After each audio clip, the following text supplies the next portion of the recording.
Jar కావాలి కదా, అప్పుడప్పుడు చూడాలి లేదా. ఓకే, తొక్కతో తీస్తున్నాం కాబట్టి ఈ జాలి నుండి రావట్లేదు. డైరెక్ట్ నేరుగా సగం వేసి వర్క్ అవ్వట్లేదు. ప్లస్ ఇంత పెద్ద జార్ ఉన్నది కానీ ఇది కూడా పట్టుబట్టట్లేదు, ఎందుకంటే మనం కొంచెం ముక్కలు పెద్దగా కోసుకున్నాం కాబట్టి. అందుకోసం నేను ఈ చిన్న జార్ మాత్రము ఇది కొంచెం పర్వాలేదు. పొట్టిది గట్టిదంటాం కదా, దీంతోనే ప్రయత్నం చేస్తున్నాను నేను.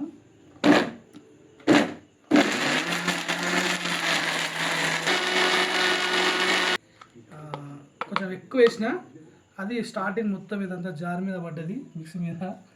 నేను కొంచెం ఈ విధంగా మనం పల్చని ఒక బట్ట పెట్టిన తర్వాత నేను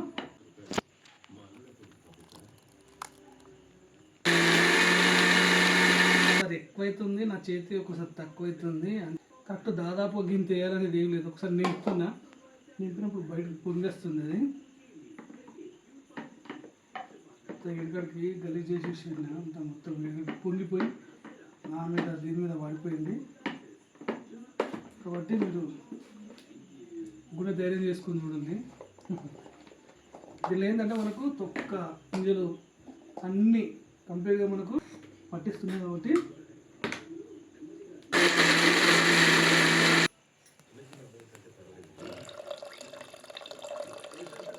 కొంచెం మంచి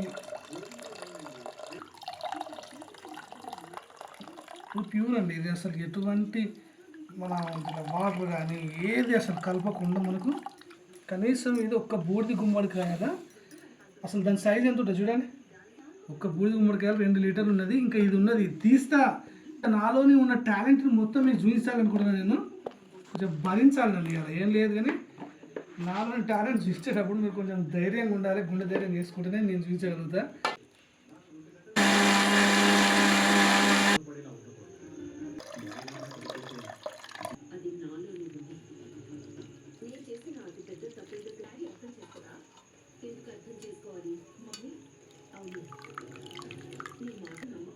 చూడండి, దయచేసి అన్నితగా భావించకండి. నేనేంటంటే నాకు ఇంటికాడ ఎట్లా చేసి నేను ఇవన్నీ పిచ్చి చేస్తాననే ఉద్దేశంతో చాప్ వేసుకొని చేసిన.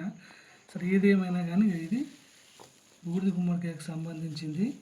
ఇందులో కూడా కొంతవరకు జ్యూస్ ఉందండి, వాటర్ లేకుండా ఉన్నటువంటి ప్యూర్ బూడిద గుమ్మడి జ్యూసు ఇది. ఎందుకంటే మంచి మన ఇంటికాడ తాజాగా ఉన్నది మనం కట్ చేసినాం కాబట్టి ఈ విధంగా జ్యూస్ వచ్చింది.